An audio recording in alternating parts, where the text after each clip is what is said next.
우리 2000년 교회사 가운데 교회가 어려움에 직면한 때가 매우 많았습니다. 독재자가 나타나서 교회를 다 때려 부수고 신자들을 전부 다 몰살시키는 그와 같은 시대도 있었고요. 또 다른 한편에서는 이단이 창궐해서 성도들이 미혹받아 전혀 진리 아닌 것을 강한 진리로 붙잡고 그렇게 교회를 어지럽혔던 시대도 있었습니다. 우리는 오늘날 전 세계적으로 이 전염병과 마주해 있습니다. 교회는 전염병과 마주했을 때 어떠한 자세여야 되겠는가? 우리의 대원칙은 변함이 없습니다. 하나님을 사랑하고 이웃을 사랑해야 될 줄 믿습니다. 코로나 바이러스 되게 무서워해요. 근데 실상 더 무서운 게 있는데 둘째 사망을 반드시 갖고 오고야만은 죄입니다. 이 죄 문제, 하나님과 원수되고 죄의 종되고 사탄의 자녀된 이 신분 바뀌지 않으면은 이 죄의 백신을 못 맞으면 반드시 둘째 사망 불못에 던져지게 됩니다. 초대교회는 이미 현실을 뛰어넘은 진리를 가지고 있었거든요. 그러니까 로마가 감당할 수 없는 엄청난 고차원을 가진 거죠. 여러분, 우리는 이 시대를 살면서 세상이 감당치 못할 놀라운 진리로 이 세상을 선도해야 될 줄 믿습니다. 그제와 어제 우리 팀제 교육 받으면서요, 목사님께서 그런 말씀 주셨어요. 이때가 더욱더 전도하기 좋은 때다. 지금 온 세계 사람들이요, 사실은 메멘토 모리 하고 있습니다. 죽음을 생각하고 있어요. 가까운 친구나 어떤 사람들 중에 이 전염병으로 인해서 사망한 사람이 있는 사람은 반드시 생각합니다. 이 죽음이라는 게 굉장히 가까이 있는 거구나 생각합니다. 죽음을 사람이 생각하게 되면요, 겸손해집니다. 죽음에 딱 마주하면은 영원히 살 것처럼 산다면 노아 시대 사람들처럼 되겠지만, 죽음을 마주하면은 사람은요, 이 한계를 딱 맞이하게 돼요. 죄의 삭시 사망입니다. 그리고 이 죄에 대한 해결책, 속죄의 길은 오직 예수 그리스도의 보혈로만 되는 줄 믿습니다. 그래서 이게요, 지금 전도하기에 최적의 시대가 오고 있다. 사실 우리 기독교인들은요, 지금 우리 마스크 쓰고 이렇게 하는 게요, 주변을 위해서 하는 거지, 우리는 지금 바로 죽어도 천국이에요. 맞습니까? 우리는 지금 바로 죽어도 천국입니다. 영원히 우리 앞서간 믿음의 선배들과 함께 있을 수 있는 엄청난 행복, 구주 예수 그리스도와 동행하는 이 행복 속에 우리 들어가는 거거든요. 근데 우리가 왜 마스크 쓰냐? 내가 안 걸리려고 그런 게 아니고 주변에 피해를 안 주려고 그러는 거예요. 하나님 사랑, 이웃 사랑 때문에 하는 거예요.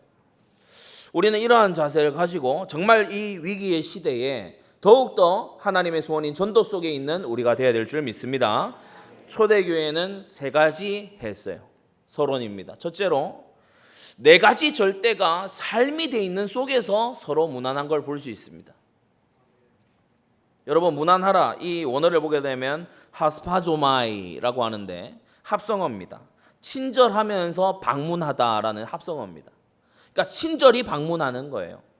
딱딱하게 방문하는 게 아니고, 또는 친절하긴 한데 방문 안 하는 게 아니고 친절히 다가가고 친절히 환영하는 걸 하스파조마이라고 합니다. 그리스도 예수 안에 있는 성도에게 무난하라고 우리에게 말씀하십니다. 복음과 말씀과 기도와 사명 안에 있는 성도를 자주 무난하게 되시기 바랍니다. 신앙생활 잘하는 분들을 보면요, 사명자 가까이에요. 정말 충성된 자를 가까이 하면서 충성을 배우는 거 있죠. 너무 헌신하는 분들을 가까이 하면서 그 헌신의 복을 같이 받아요. 그런데 불신앙하고 거역하고 잔머리를 계속해서 쓰고요, 너무 세속적인 그런 교인을 자주 무난하면 어떻게 되겠습니까? 영육 간의 악영향이 심히 큽니다. 우리 문안에 분별력이 있어야 될 줄 믿습니다. 각각 문안하라고 했어요. 이 각각이라는 말이 중요하겠죠.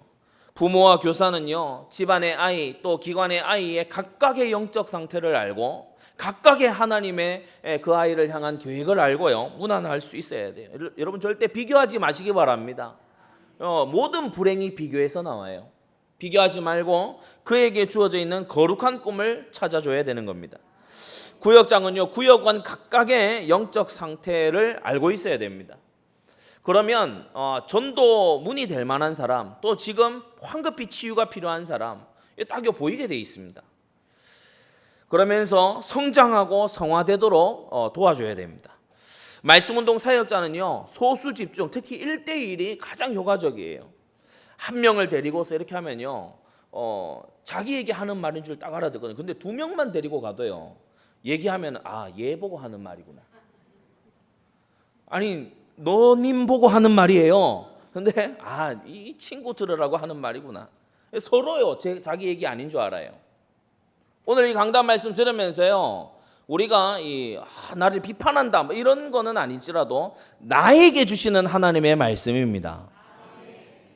이 메시지는 최 집사님이 들었어야 되는데 이런 소리 하지 말고요. 이 메시지는 우리 집안 애들이 들어야 되는 그런 소리 하지 말고요. 우리는 하나님이 내게 주시는 말씀으로 정말 받아야 될 줄 믿습니다. 둘째로, 목회자의 동력자들과 무난한 것을 볼 수 있어요. 오늘 빌립보 4장에도 나와 및 함께한 형제들이 너희에게 무난하고 라고 했습니다.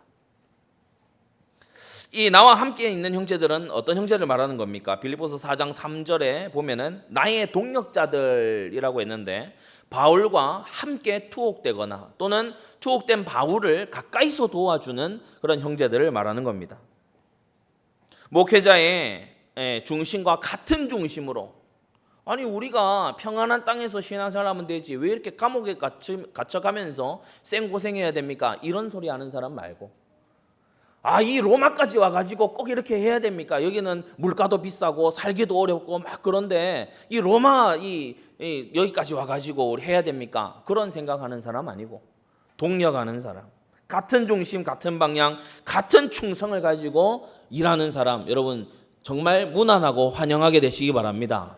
목회자의 동력자를요, 친절히 환영해야 돼요. 목회자를 반대로 무시하거나 홀대하거나 목회자의 사역을 회방 놓거나 목회자로 하여금 피해보게 하거나 대적하는 자가 성경에도 교회사에도 있었습니다. 디모데후서 4장 14절 15절에 보면 구리장색 알렉산더가 그랬어요.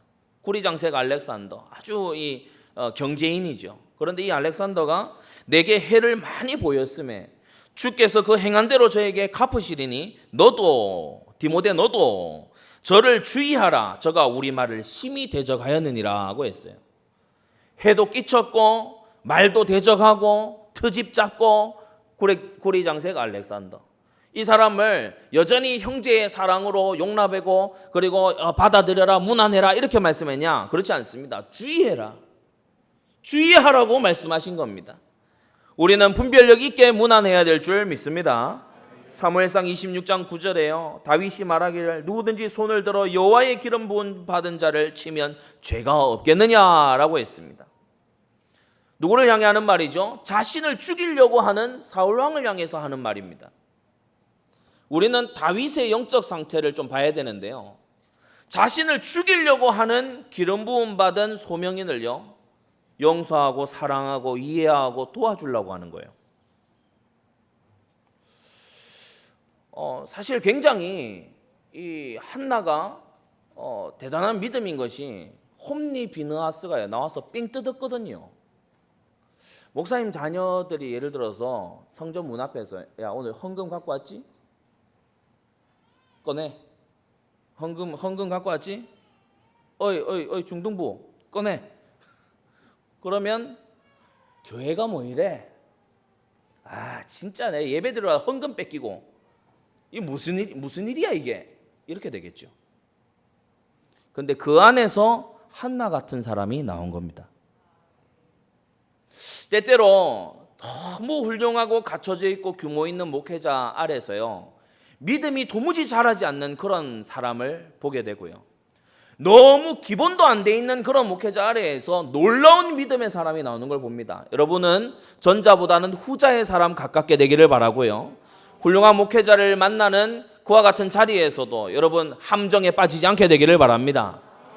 우리의 믿음의 근원은 오직 유일하신 하나님께 있는 것이지 목회자의 훌륭한 인격에 있는 것이 아닙니다. 목회자의 배운 배경이나 학력에 여러분의 믿음이 기대해 있어서는 안 될 줄로 믿습니다.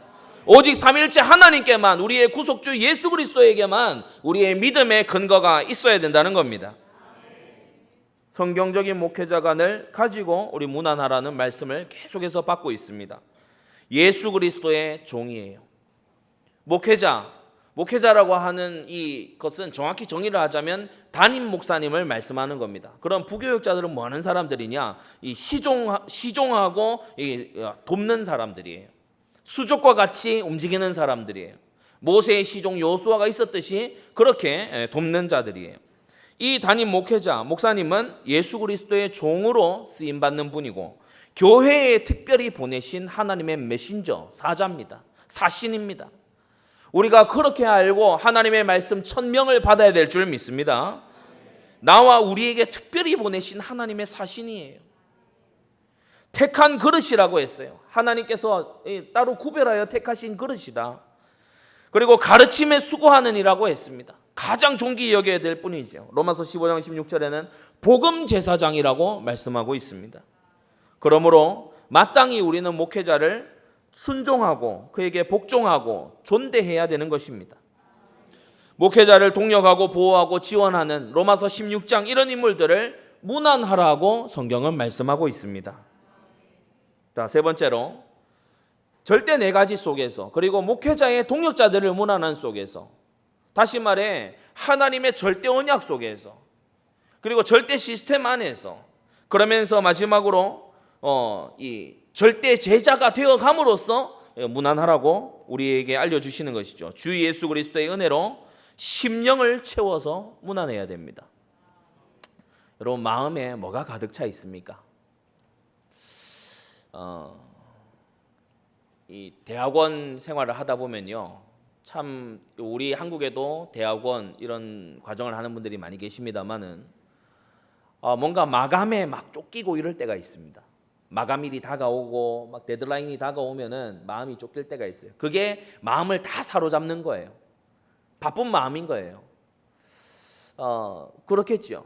우리 지금 대학생들도 시험 기간인 걸로 압니다만은 학교를 가본 일이 없는데 시험을 본다고 하니까 막 이렇게요, 마음이 쫓기기도 하고 뭐 이렇게 좀 불안하기도 하고 뭐 그런 분들도 있겠지만 아예 마음으로 놔버린 분들도 있죠. 이번은 틀렸어 뭐 이렇게. 마음에 뭐가 가득합니까? 우리가 삶에 다가오는 압박, 여러 가지 우리 앞에 놓여 있는 경제적인 거나 아니면은요 우리 앞에 놓여 있는 스케줄의 그 압박, 그게 우리 심령을 가득 채울 게 아니라 정말 깊은 기도 속에서 그리스도 예수의 은혜가 우리 심령을 가득 채워야 됩니다. 여러분 급한 일로, 다급함으로 여러분의 심령을 채우지 말고 복음 은혜 속에 항상 있게 되기를 바랍니다. 우리 생각해야 될 게 있어요. 급한 일을 내가 급하게 막 조급한다고 해서 그게 해결되는 게 아니에요. 그렇죠? 급하게 조급하게 막 한다고 해서 그게요 해결되거나 그런 게 아니에요. 전능자가 그 속에 일하셔야 된다는 사실입니다. 요한 3서 1장 2절에요. 심령, 영혼에 대해서 말씀하고 있는데 사랑하는 자여 네 영혼이 잘된 같이 네가 범사에 잘되고 강건하기를 내가 간구하노라고 했습니다. 마음은 영혼과 육신의 상호작용으로 형성이 돼요. 영혼의 영적 상태, 그게 마음에 영향 끼치고요. 우리 육신이 놓여 있는 상황도 마음에 적잖은 영향을 끼칩니다. 듣는 말, 그리고 분위기, 그리고요 어떤 여름 같으면 너무 덥다, 겨울 같으면 너무 춥다, 이런 것도 마음 상태에 영향을 상당히 끼치기도 합니다. 이 마음에서 말과 행동이 나오거든요. 그리고 그 말과 행동이 반복되면 행동과 습관이 됩니다. 습관과 체질이 돼버리죠. 그게 인격으로 자리 잡고 마침내 인생 작품으로 남게 되는 겁니다. 그래서 자주 듣는 말, 자주 보는 것, 이게 그만큼 중요하기에 문안 대상을 잘 구별하라는 것입니다. 여러분 인터넷을 켜서, 스마트폰을 켜서 여러분이 자주 문안해 들어가는 곳이 어디입니까? 여러분이 하루를 보내면서 여러분의 눈이 자주 어디를 문안합니까? 여러분의 귀가 자주 어디를 문안합니까? 그게 영적 상태를 결정합니다. 마음 상태를 결정한다는 것입니다. 히브리서 13장 9절에 마음은 은혜로서 굳게 함이 아름답다고 했어요. 그래서 우리가 오늘 이 빌립보서 4장 말씀도 히브리서 13장 말씀도 마음은 뭘로 채워야 된다? 은혜로 채워야 된다. 여러분 마음을 은혜로 채우게 되기 바랍니다. 시편 31편 19절에요. 이 은혜 받는 법에 대해서 알려주고 있어요. 주를 두려워하는 자를 위하여 쌓아두신 은혜, 곧 인생 앞에서 주께 피하는 자를 위하여 베푸신 은혜가 어찌 그리 큰지요 라고 했죠. 하나님이 은혜를 쌓아두신 거예요. 은혜 주시려고 쌓아두신 거예요. 그건 누구에게 주십니까? 주를 두려워하는 자에게 은혜 주십니다. 하나님을 경외하는 자가 주의 은혜를 입게 됩니다. 크게 보아 은혜는 무조건적인 은혜가 있고 조건적인 은혜가 있습니다. 무조건적인 은혜, 구원의 은혜, 하나님의 부르심의 은혜, 무조건적인 은혜입니다. 그러나 성경은 또한 조건적인 은혜도 말씀하고 있습니다. 하나님 경외하는 자가 되면 하나님은 쌓아두신 은혜를 부어주신다. 하나님 경외하는 것이란 건 뭡니까? 바로 하나님 앞에 겸비되는 것입니다. 겸손하게 준비하는 것입니다. 하나님 말씀에 순종하는 것입니다. 정직히 행하는 것입니다. 성실히 행하는 것입니다. 예배의 자리로 나와 하나님 앞에 정직한 찬송을 올려드리는 것입니다. 우리가 오늘도 살고 있으면 우리의 창조주 하나님의 은혜라는 것입니다. 둘째로 주께 피하는 자라고 했어요. 인생 앞에서 주께 피하는 자. 사람들이 많이 있지만 사람들에게 피하는 자가 아니라 주께 피하는 자. 그에게 은혜를 주신다는 거예요. 여러분 말씀 속으로 피하십시오. 어려움이 왔습니까? 기도 속으로 피하십시오. 거기가 도피성입니다. 잔머리 안 쓰는 속으로요. 자꾸요 우리가 피해야 돼요. 자꾸 이 꼼수나 잔수가 생각이 나는 그 생각으로부터 도망을 쳐야 돼요. 절대 감사 속으로 우리는 예수 그리스도를 24문안하는 그 자리에 있어야 될 줄 믿습니다. 그러면 시편 31편 20절에 19절 이어서 20절이죠. 어떻게 된다고 했습니까? 주께서 저희를 주의 은밀한 곳에 숨기사 사람의 꾀에서 벗어나게 하시고 비밀이 장막에 감추사 구설의 다툼에서 면하게 하시리이다. 아멘. 이러한 은혜가 우리 모든 성도들에게 있게 되기를 바랍니다. 자, 오늘 본문은 로마에 투옥된 바울이 주후 62년경 쓴 이 빌립보서의 마지막 결론부입니다. 크게 세 가지로 오늘 초대교회와 로마에 대해서 함께 말씀을 받겠습니다. 첫째, 로마는 초대교회를 모질게 핍박했어요. 아주 모질게, 아주 조직적으로 그 제국의 권력을 가지고서 핍박을 해 들어온 거이죠. 지금 오늘날에도 홍콩에 있는 많은 시민들과 또 우리 그 기독인들이 중국 당국의 아주 탄압을 받고 있습니다. 순교자의 소리 이번 월호에 이렇게 보니까요, 많은 지금 중국 내지의 성도들도 투옥당하고 있습니다. 북한에 성경만 가지고 있어도 처형된다. 이거는요 뭐 익히 알려진 사실이고요. 16년 지금 연속으로 세계 최악의 핍박 국가로 그렇게 종교의 자유가 전혀 없는 그런 나라로 악평이 나 있죠. 우리 가까운 곳입니다. 바로 황해 건너면 바로입니다. 바로 몇 시간만 올라가면 있는 곳입니다. 초대교회도 로마의 극심한 핍박을 받았다. 누가 주도를 했냐? 작은 첫째로 로마 황제입니다. 예수님이 오시기 얼마 전에 이 아우구스투스를 통해서 지중해 세계를 완전히 통일을 해버렸죠. 그래서 당시 로마 제국은 이미 지중해와 서유럽 대부분을 차지한 상태였고, 이때에 겉으로는 평화를 말하는데 속으로는 독재와 폭압을 일삼았던 네로 황제가 등극하게 됩니다. 이 네로 황제가 바로 바울 시대에 바울이 살던 그때의 로마 황제였어요. 네로의 스승이었던 로마의 문장가인 세네카는 이 네로를 신의 반열에 올리면서 숭배합니다. 뭐라고 얘기하냐? 로마 황제 네로는 모든 민족을 위한 생명과 죽음의 조정자이다. 이 얼마나 교만한 말입니까? 인간에 불과한 황제를 일컬어서 생명과 죽음의 조정자다. 내가 은총을 베풀고 내가 칼을 쓰지 않았지만 모든 민족이 내게 와서 엎드린다. 아주 오만하고 교만한 모습인 거 있죠. 로마 황제는 이 바울 시대 당시 때부터 스스로를 구세주요 신으로 선전했습니다. 자신의 업적을 은혜라고 지칭하면서 그렇게 스스로 신이 된 것입니다. 자, 이렇게 되니까 작은 둘째로 가이사의 집에는 깊은 그리고 심각한 영적 문제가 끊이지 않는 거예요. 가이사의 집은 로마 황실을 말합니다. 로마 황제가 이미 내가 신이다. 창세기 3장이죠. 여기 딱 영적 상태가 머물다 보니까 자기를 온 도시에서 숭배하는 거예요. 가이사랴 빌립보, 그죠? 그 도시 이름에 가이사가 들어가 있습니다. 그러니까 그런 도시, 그리고 이 빌립보라는 도시, 나중에 우리가 이 요한계시록에 나오는 7 교회들 중에서도요, 대부분의 도시들이 황제의 숭배를 공공연히 그 시에서 합니다.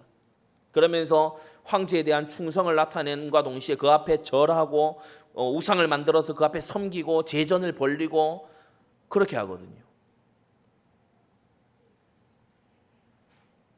황제와 그 주변에 급기야 이제 정신병이 시작되는 거예요. 불안에 막 떠는 겁니다. 말 수 없는 불안에 떠는 거예요. 이제 사탄이 개입하기 시작하는 거죠. 사랑하는 성도 여러분, 내가 신이 되려고 하는 그 자리 떠나지 않으면 사탄이 와가지고 개입하기 시작합니다. 우리는 내가 나의 주인이 아니라 삼일체 하나님께서 나의 주인 되시고 나의 왕이 되심을 오늘도 고백하고 이 믿음으로 이겨야 될 줄 믿습니다. 광기에 사로잡혀요. 집착해요. 음란하기 이를 데 없어요. 살인을 마구 저지르는 거 있죠. 황제는 살인해도 죄가 아닙니다. 황제 주변에 온갖 사람들, 온갖 일이 다 벌어집니다.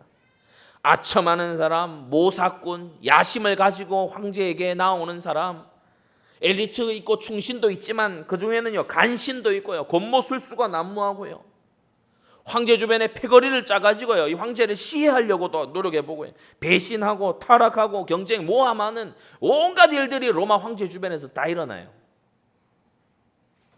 특별히 주 54년에서 305년, 기독교가 공인되던 313년 그 이전까지 약 한 200여 년 되지 않는 200여 년 정도 되는 이와 같은 시기에 10인의 황제들은요 거의 다 암살, 독살, 그리고요 피살당했습니다. 이 10인의 황제들이 하나같이 했던 일이 교회를 잔해하고 핍박했던 일이에요.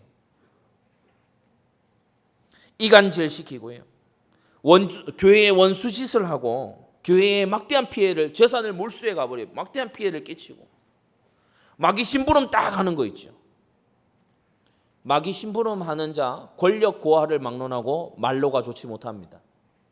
왜냐? 마귀는 사람에게 행복을 주는 존재가 아니에요. 마귀는 사람을 쓸 때까지 쓰고 파멸시키는 존재입니다. 베드로가 바울과 그리고 이 사도들과 교부들이 이 시대에 다 순교한 겁니다. 사도 요한 같은 경우에도 밤모섬으로 유배를 가야 될 정도로 그렇게 잔혹한 핍박을 받았던 거죠. 재산을 몰수당하는 일에요, 또 거짓 형제들이 들어와서 밀고를 하고요, 막 이렇게 어디에서 모인다 이거 알리고요. 지금 중국에도 그렇다고 하지 않습니까? 어디에서 모인다, 누가 왔다, 막 이런 걸요 밀고 하는 사람이 있는 거예요. 막 이렇게요 신고하고 막 이렇게 알리는 그런 사람들이 로마 시대에도 많았습니다. 급기야는 무덤으로 숨어 들어가야 돼요. 카타콤 시대입니다. 지하 무덤에 들어가 가지고 거기서 조용히 찬송도 못하고 큰 소리로 기도하지도 못하고 햇빛도 못 보고 그렇게 믿음을 지켜야 했던 그 시대입니다. 카타콤으로 들어가야 되겠다라고 하면 많은 현대의 성도들은 뭐 그럴 거 있냐, 도시에서 황제에 대한 예의의 표시 아니냐, 고개 좀 숙이는 거 그거 못하냐, 애국심이 없냐, 로마 시대가 얼마나 좋은 시대냐, 조금만 양보하면 될 것을 교회가 너무 아집이 세고 고집이 세고 그렇게 되면 안 된다. 시대에 발맞춰 나가야지. 그런 소리 하는 사람들은 카타콤에 안 들어갔죠.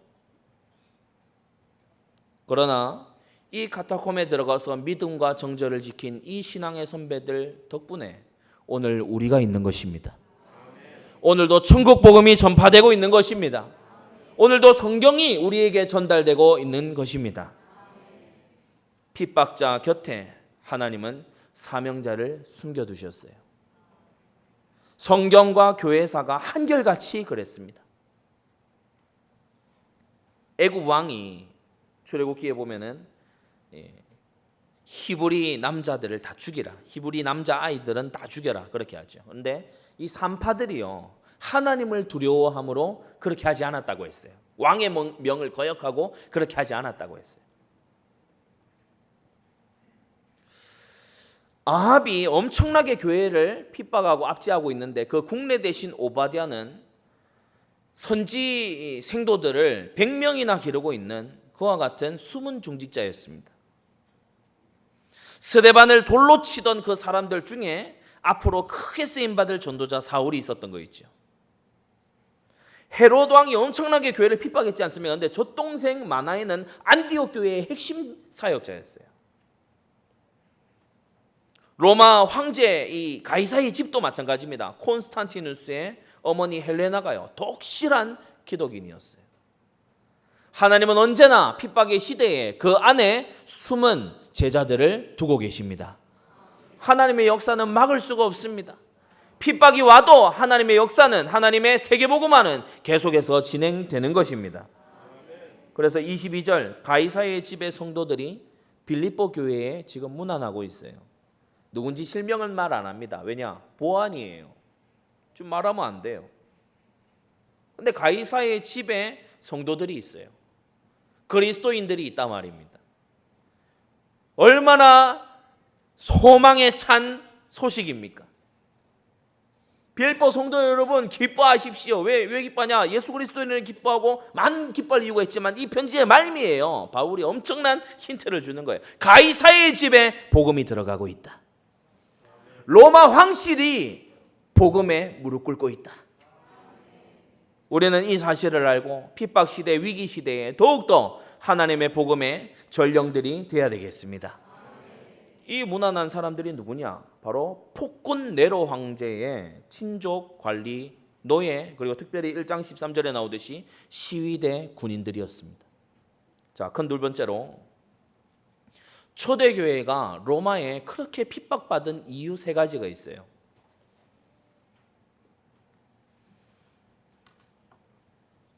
초대교회가 핍박받은 이유 세 가지. 첫째는 오직입니다. 오직 때문에 핍박받았어요. 사랑하는 성도 여러분, 오직 때문에 핍박받을 그 자리 피하지 않게 되기를 바랍니다. 오직 때문에. 오직이 아니면은 핍박 안 받아도 됩니다. 뭐 다양한 것 속에서 하는데 뭐 서로 존중하면서 하자는데 핍박받을 이유가 없죠. 황제 숭배와 로마의 다신교를 거부하고 오직 예수 된 거예요.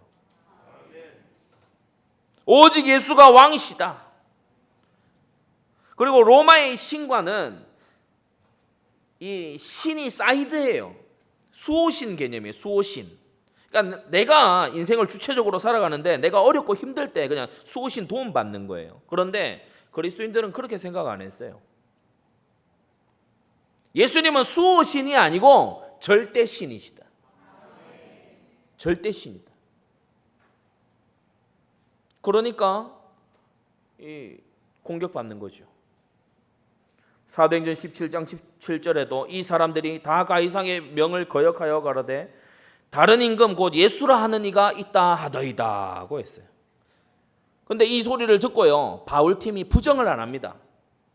그게 아니야, 그건 누명이야, 이렇게 얘기 안 합니다. 왜냐? 맞으니까요. 예수님이 왕이시니까. 고린도전서 2장 6절에 이는 이 세상의 지혜가 아니요 또 이 세상에 없어질 관원의 지혜도 아니라고 했어요. 없어질 저 로마 관원들의 지혜가 아니다. 15장 24절에도 저가 모든 정사와 모든 권세와 능력을 멸하시고 나라를 아버지 하나님께 바치는 때가 온다. 그래서 로마 입장에서 볼 때요, 상당히 위협적인 거예요. 여러분 단순하게 한번 생각해 보세요. 로마가 생각했을 때 위협적이지 않은데 왜 핍박을 합니까? 그러나 오늘날 많은 기독교인들은요, 이 세상 나라들이 볼 때 전혀 위협적이지가 않아요. 타협하고 사는 거 있죠. 잘 사는 거 있죠. 민주사회에서요, 만족하면서 사는 거 있죠. 우리 안디옥 교회는 새로운 나라를 일궈 갈 교회입니다. 사무엘의 비전을 다시 한번 이룰 다윗의 시대를 열어갈 그런 교회에 우리가 부름받았다는 거예요. 하나님이 나를 그런 교회의 지체 삼으셨다는 거예요. 현실과 타협하고 세상의 권자에 앉아 정사와 권세 잡은 자의 뒤에 마귀에 호령하고 마귀에 감동받아 일하는 그런 사람들에게도 아무런 거리낌이 되지 않는 그런 교회 아니라, 왜 이 나라의 국회와 정부와 이 나라의 모든 법관들의 결정에 하나님의 말씀이 적용되지 않는가? 우리가 다 같이 이 민족이 기도하고 우리를 지으신 여호와 앞에 무릎을 꿇자, 이것이 왜 되지 않는가? 그 사명감을 가진 교회를 하나님이 마침내 일으키셨으니 저와 여러분들이 섬기는 이 아름다운 교회임을 믿습니다. 초대교회가 오직 그리스도가 왕이시다, 이거 아니었으면요 핍박 안 받아요. 핍박 받을 이유가 없어요. 그래, 너희는 로마 황제 숭배하고 우리는 예수님 믿을게, 우리 서로 터치하지, 이러면 핍박 안 받는다니까요. 그랬으면은 죽을 일도 없고 카타콤에 갈 일도 없습니다. 재산 몰수당할 일도 없습니다. 그런데요, 황제 숭배 안 하겠다는 거예요. 나의 왕은 오직 예수 그리스도라는 거예요. 우리 한국교회도 어떻습니까? 일제 신사참배를 반대한 그와 같은 믿음의 선진들로 인해서 신앙의 순결이 지켜진 거예요. 주기철 목사님, 감옥 안 가도 됩니다. 일본 순사가 나중에는 빌었다고 안 합니까? 한 번만 고개 까딱 해달라고. 그것만 해주면 이 사단이 안 나니까 한 번만. 그럴 수 없다. 그가 자칭 신이라고 하지 않고 그냥 국가의 대표 정도라면 얼마든지 예를 표할 수 있지만, 그가 신이라고 나오는 데에는 나는 그렇게 할 수가 없다.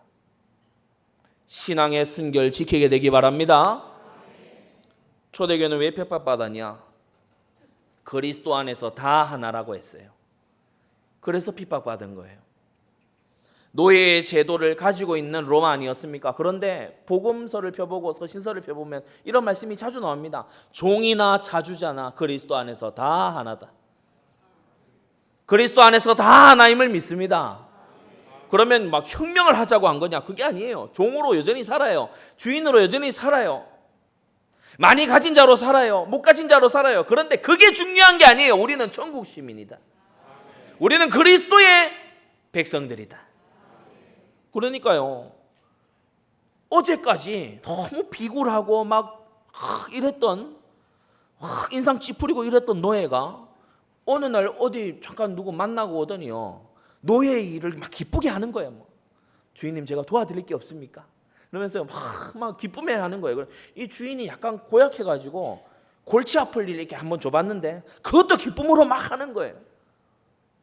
속에 천국 소망을 가지고, 하나님의 나라의 소망을 가지고요, 행복한 노예가 된 거예요. 노예인데 자유인이 된 거예요. 이 주인이 너무 궁금하잖아요. 거의 충격적이잖아요. 도대체 어떻게 이렇게 된 거냐? 내가 아무리 골탕 먹이고 내가 아무리 일하려고 해도 잘 되지가 않는다. 이게 어떻게 된 거냐? 이게 지금 미쳤다. 왜 이렇게 된 거냐? 알고 보니 예수교를 믿었어요. 예수교를 믿는 거죠. 그러니까 이 사람들이 감동받는 사람도 있지만 화가 나는 거예요. 압제 당하면 막 인상 찌푸리고 이래야 막 통쾌한 맛이 나는데, 우리 학생들이 선생님한테 맞을 때도 그렇잖아요. 요새는 맞는 거 있는지 모르겠는데 학교 가가지고 이제 체벌한다 딱 맞으면요, 잘 맞는 학생이 있어요. 어떤 학생이냐? 딱 맞으면 하면서요, 거의 선생님의 이 휘두르는 파워는 너무 센 파워입니다. 선생님 힘이 너무 세시군요. 이걸 온몸으로 막 나타내요. 온몸을 비비틀면서 나타내요. 근데 선생님이 화가 나는 학생이 있어요. 어떤 학생이죠? 딱 맞고요. 하나도 안 아프다. 그러면 너 이리 와. 손목 걷어 붙입니다. 네, 뭐 때리는데 웃으면서 들어가. 그러면 또 나와. 반 죽입니다. 그러면. 아니 어제까지 막 이렇게요, 막 못 죽어서 하던 노예가 행복한 노예가 돼서 온 거예요. 얘가 이런 애가 아닌데 뭔 다른 기대하는 게 있는 것 같아. 위협으로 느껴지는 거 있죠. 너무요, 이 다른 거예요. 초대교회가 그와 같은 힘이 있었다. 여러분 직장에 가든 어디에 가든 천국 소망 가지고 살게 되기 바랍니다. 우리는 하늘 시민인 줄 믿습니다. 우리의 지금 당하는 고난, 장차 나타날 영광과 좋게 비교할 수 없도다. 왜냐, 하나님께서 다 알고 계시고 다 신실하게 그의 신실함대로 갚아 주신다는 겁니다.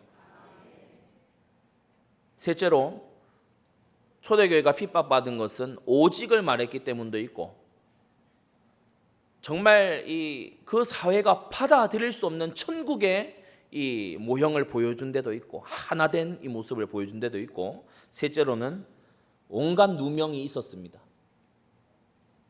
온갖 오해와 억측과 선전선동이 많았습니다.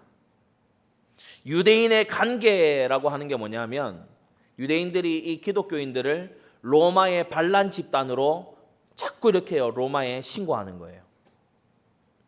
왜냐, 왕이 있다 그러니까 이들이 지금 병력을 모아서 반란을 일으키려고 합니다.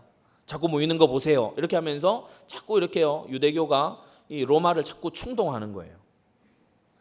성찬을 한다고 하면서 이 예수님이 말씀하신 대로 이는 내 살과 피라.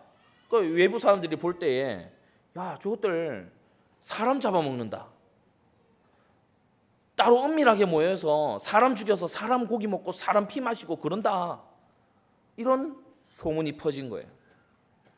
그리고 막 교회 사람들이 만나면요, 너도 나도 형제님, 자매님, 그리고 막 처음 본 사람도 형제님, 자매님, 그러니까 이게 도대체 아버지 관계가 어떻게 되는 거예요, 이거?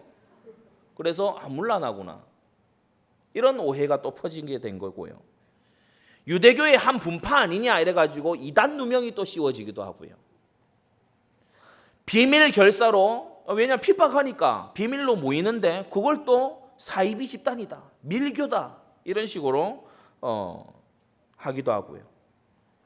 유아가 죽었는데 이 매장할 데가 없어서 거기에 이제 잔다 이렇게 해놓지 않습니까? 근데 유아를 죽였다, 이런 뜬소문이 퍼지기도 하고요. 제일 뜬소문 중에 어이가 없는 건 뭐냐면, 십자가에 못 박힌 당나귀를 믿는다, 나귀를 믿는 종교다, 이런 소문이 로마 전역에 많이 퍼졌어요. 우리 주님이 나귀를 타고 예루살렘에 들어가셨잖아요. 그러니까 이 메시지 시간에 좋은 거예요. 나귀 타고 들어가셨다를 나귀가 들어갔다로 들은 거예요. 아, 나귀가 못 박혔구나. 아, 나귀를 섬기는 신이구나. 소하고 양하고 뭐 다른 신 섬기듯이 이 종교는 나귀교구나. 여러분 설교 시간에 졸지 않게 되기 바랍니다. 졸지 말아야 돼. 이 로마 시대 당시에 기독교인들을 조롱하기 위해서 나귀 그림을 벽화로 막 그리고 그랬다니까요. 온갖 오해와 억측과요, 막 말도 안 되는 주장들을 하는 거예요. 오늘날에도 마찬가지 아닙니까? 우리가 언제 뭐 천사 이리가 저리가 뭐 이런 거 했습니까? 근데 천사 동원을 한다고 한다 하면서 우리가 언제 막 이렇게요 양태론 얘기했습니까? 삼일체 정확히 웨스트민스터 신조대로 믿고 있는데 막 양태론이다, 뭐 이렇게 뭐 이렇게 다른 신학을 주장한다. 억측이에요, 오해예요, 막 누명이에요. 이런 걸 씌워서 핍박을 해대는 겁니다. 그런데 이러한 상황의 마지막 세 번째로, 로마를 정복한 초대교회는 세 가지 전략이 있었어요. 우리는 오늘날 이 전략을 회복하고 이를 통해 민족과 세계를 복음화해 나가야 되겠습니다. 첫째로, 복음이 천국 복음이었습니다. 천국 복음. 십자가의 도와 몸의 부활과 그리스도의 재림과 천국을 빠트림 없이 계속 전했어요. 그리스도의 재림을 계속해서 전한 거예요. 고린도전서 1장 18절 수치스러운 형벌인 십자가의 도가 구원하시는 하나님의 능력이라고 반전의 복음을 전한 겁니다. 사람들은 실패를 두려워하죠. 죽음은 피하고 싶어하고, 그리고 너무나 수치스러운 것은 경멸합니다. 그러나 복음 안에서는요, 하나님의 영광스러운 구원 사역을 위해 예수님은 수치를 무릅쓰셨습니다. 고난이 영광입니다. 주를 위해서 희생할 수 있는 것이 우리의 상급입니다. 그게 십자가입니다. 고린도서 15장에도 보면은 여러 가지 현학적인 사상, 아리스토텔레스, 플라톤 이런 사람들의 현학적인 사상과 철학 노름을 한 것이 아니라 실제 몸이 부활한다, 썩지 아니할 몸으로 다시 산다, 너무 와닿는 거예요. 여러분, 몸의 부활을 믿습니까? 병치레로 고생하는 분들, 선천적으로 몸이 연약한 분들, 온전하고 강한 몸으로 다시 나게 될 것입니다. 고린도서 16장에 다시 오실 그리스도를 바라보며 사도행전 14장 20절에 특히 뭐라고 교회들을 권면했습니까? 우리가 하나님 나라에 들어가려면 많은 고난을 겪어야 할 것이다. 하나님 나라에 들어가는 길, 좁은 길, 울퉁불퉁하고 그 길이 고난의 길이라도 이 길만이 생명이고 이 길만이 영원히 가치 있는 진리의 길이라는 사실입니다. 그래서 핍박을 받을수록요, 야, 나 상급이 늘었다. 사도행전의 초반부에 있었던 그 사도들의 모습처럼요, 그 이름을 위하여 능욕당하는 일에 합당한 자로 여기심을 기뻐하면서 나온 거예요. 이 힘으로 로마를 정복해 나간 것입니다. 여러분, 이 악한 세상에서 고난 중에 있습니까? 그리스도 앞에서 했다면, 하나님을 경외하는 속에서 했다면 다 상급이 됩니다. 주님이 아십니다. 둘째로, 로마를 정복한 초대교회는 지교회 운동을 펼쳐나갔어요. 팀사역 전도와 70인 전략과 미션홈 전략과 이 전략들을 통해서 지교회를 결국 펼쳐나간 겁니다. 최전방에다가 이방인의 마을마다, 그러면서 그 마을과 그 성읍의 문화를 바꿔나가는 거예요. 소아시아와 마게도냐와 로마와 그 당시에 땅끝이라고 불리는 서바나까지요, 지교회 남김없이 세웠습니다. 우리 안디옥 교회가 그래야 될 줄 믿습니다. 지역을 살리는 파수꾼 교회예요. 모든 족속에게 온천의 땅끝까지 지교회를 남겼습니다. 이 지교회는 로마 사회의 대안사회로서의 지교회예요. 대안사회로까지 나아갔어요. 남녀의 역할요, 이 그리스도 로마 당시에 여자는요, 사람 취급 못 받았습니다. 근데 바울은요, 여성을 향해서 배우라, 여성들로 하여금 경건함에 동참해라, 여성의 역할은 이와 같다, 이렇게 얘기할 정도였거든요. 우리가 이 당시의 서적을 보면 그리스 시대에 왜 동성애가 만연했냐, 여성은 영혼 없다고 봤어요. 그래서 이 필리오, 아주 이 우정을 나눌 수 있는 존재는 남자하고 남자가 우정을 나누지, 무슨 영혼도 없는 저런 여자하고 사냐, 그게요, 그리스 이 아테네 이런 데 사람들 생각이에요. 아덴 사람들의 생각입니다. 이걸 성경적으로 완전 뜯어고치는 거예요. 하나님의 형상이다. 그리스도 안에서 남자나 여자나 구별이 없다. 하나님의 형상이다. 하나님이 지으신 고귀한 존재다. 지금도 이 시대에도 이슬람권의 수십억의 사람들, 수십억의 여성들 특히 엄청나게 비인간적으로 살아가고 있습니다. 명예살인이요, 아주 넘쳐나고요. 그런 현장에 무엇을 가지고 들어가야 되겠냐? 복음적인 문화를 가서 심어주는 그런 우리가 되어야 될 줄 믿습니다. 구별된 사회생활을 하라고, 정부의 역할은 교회를 안전히 거하게 하는 것이라고, 그리고 종말에 대한 의식을 가지고 살아가라고, 이런 지교회 운동을 지속적으로 펼쳐나갔던 겁니다. 마지막 셋째로, 로마를 정복한 전략 중에 전략이 뭐냐? 그리스도인들의 정결한 삶이었습니다. 사회가 타락할수록, 사람들이 미쳐 날뛸수록 정결한 삶이 빛을 발합니다. 이들은 첫째, 서번트로 산 거예요. 종으로 살았어요. 섬기는 자로 살았어요. 서번트로 산 겁니다. 이 초대 교회사의 문헌들을요, 유세비우스라든지 이런 사람들을 통해서 보면요, 참 감동적이에요. 아무도 가지 않는 헌신의 자리에 기독인들이 가요. 모두가 꺼리는 그러한, 예를 들어서 아주 이 로마 당시의 집창촌, 거기에서 할 수 없는 병에 걸려서 죽어가고 있는 사람들 가서 기독인들이 가서 해요. 그냥 하나님의 형상이고 긍휼의 마음을 가지고, 내가 죄라고 하는 엄청난 영적 질병을 가지고 때려 맞아 죽은 상태가 되었을 때 나를 찾아오신 그리스도의 사랑을 생각하면서 나도 그들에게 나아가는 거 있죠. 강도 만난 자의 이웃이 되어주는 거 있죠. 서번트로 살았어요. 어떤 도시에 전염병이 나서 모두 다 도망쳐 나갔는데 오직 기독인들만 헝겊을 둘러쓴 채로 남은 자들을 간호했다는 기록도 있지 않습니까? 이들은 또한 엘리트에게 들어가서 사회 변혁을 도모했습니다. 스스로도 엘리트가 되어가지요. 왜냐하면 하나님 말씀을 알아갈수록 지혜가 넘쳐나니까. 그래서 이 사회에 꼭 필요한 사람들이 되어가는 거예요. 그리고 후대 렘넌트를 제대로 남긴 그러한 모습을 보였습니다.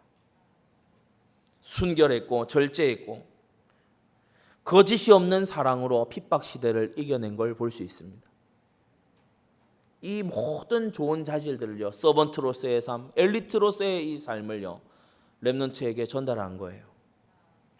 그래서 2세기 말경에 디오그네투스에게 보내는 편지라는 이 초대교회 문헌 중에 하나를 보면 이러한 말이 나옵니다. 디오그네투스가 이방인이었는데 이제 기독인을 변호하는, 기독인들은 이런 사람입니다 라고 변호하는 곳에 이러한 글귀가 나옵니다.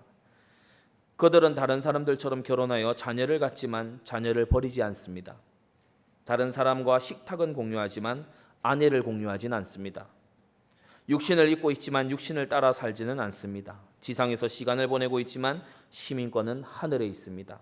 그들은 주어진 법에 순종하지만 그들의 삶은 그 법을 초월합니다.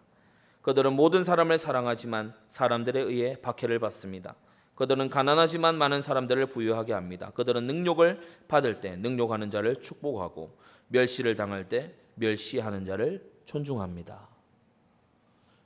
이렇게 안 살고서 이처럼 확신 있게 얘기를 할 수는 없었겠죠. 사랑하는 성도 여러분, 우리는 천국 복음을 가지고 지교회를 세워나가며 정결한 삶을 가지고 세상의 빛과 소금이 되라고 부름받았습니다. 이러할 때에 우리 한국 사회가 나아가서 세계 현장이 그리스도 예수께로 돌아오게 될 줄 믿습니다. 결론입니다. 그리스도의 몸된 교회는요, 핍박이 올수록 정결해집니다.